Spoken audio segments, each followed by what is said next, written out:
When you hear the term dark web, what's the first thing that pops into your head? Let's be honest, for most of us, it sounds like something out of a movie, a hidden, lawless, digital frontier. It's got this reputation for being mysterious, sensational, and, frankly, a little misunderstood. Okay, so let's get into it and try to separate the facts from the fiction. So here's how we're going to break this all down. First, we'll get clear on what the dark web actually is, and just as important, what it isn't. Then we're going to dig into the tech that makes that anonymity possible. After that, we'll take a look at what's really on there, the good, the bad, and the ugly. We'll also see how law enforcement tries to police these shadows, and we'll wrap it all up with the really big question. Is this kind of anonymity a tool or a threat? All right, let's start with part one. What is the dark web? Before we can really understand it, we've got to clear up some major confusion. I'm sure you've heard people use the terms deep web and dark web like they're the same thing. They are not even close, actually. But before we go any further, just take a second. What images, what ideas pop into your head when you hear that phrase? Got it? Okay, hang on to that, because we're about to see how it stacks up against reality. Okay, think of the internet like an ocean. The surface web is everything you can see from the boat, all the stuff Google and other search engines can find. But that's just the tippy top. The deep web is the entire ocean underneath. It's huge. It's your email, your online banking, your company's internal network, all the stuff that's not public. You use it every single day. And the dark web? That's a tiny, specific part of that deep ocean, intentionally hidden, that you need special gear to get to.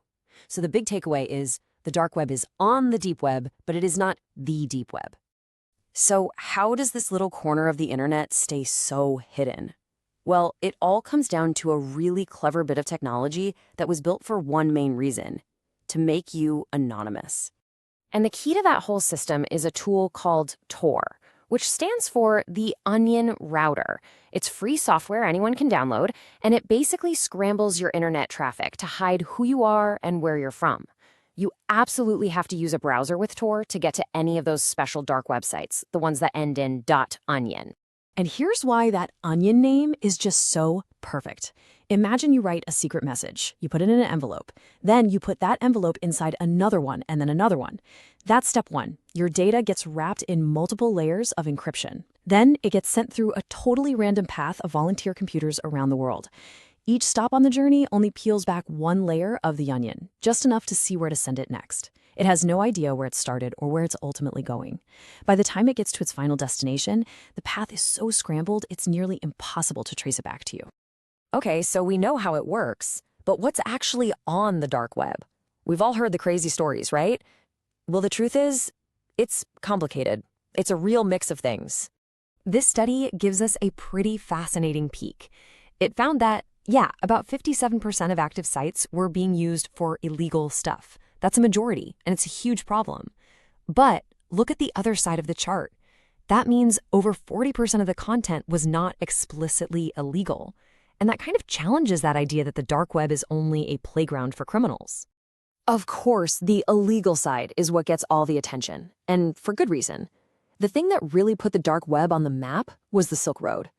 You can think of it as the original anonymous eBay for all things illegal, all powered by cryptocurrency. It set the blueprint for thousands of markets that came after it.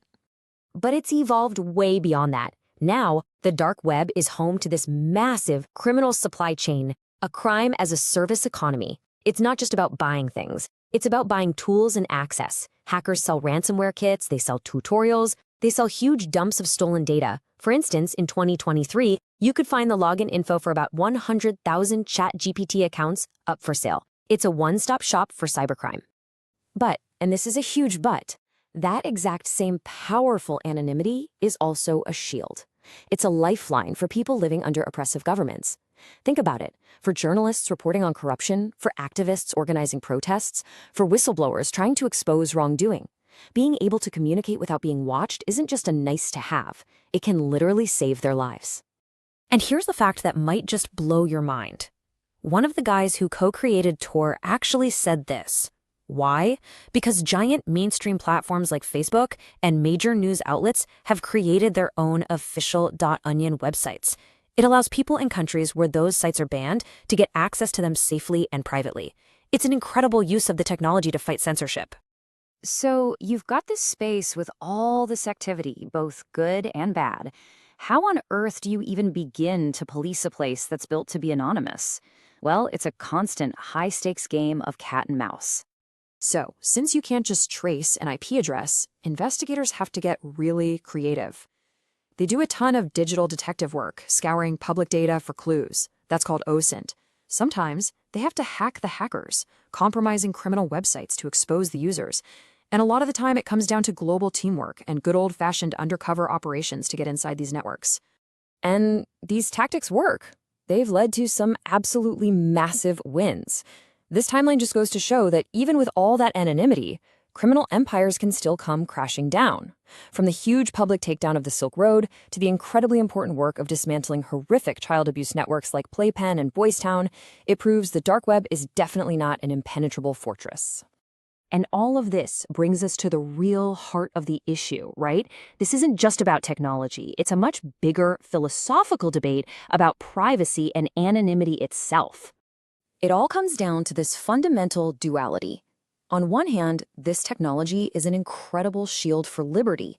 It protects free speech, it helps journalists and activists, it lets people talk privately. On the other hand, it's a perfect cloak for crime.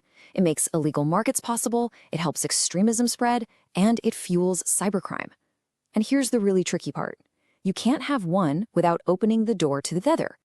So that leaves us with the ultimate question, doesn't it? Is true online anonymity a dangerous tool that mostly helps criminals?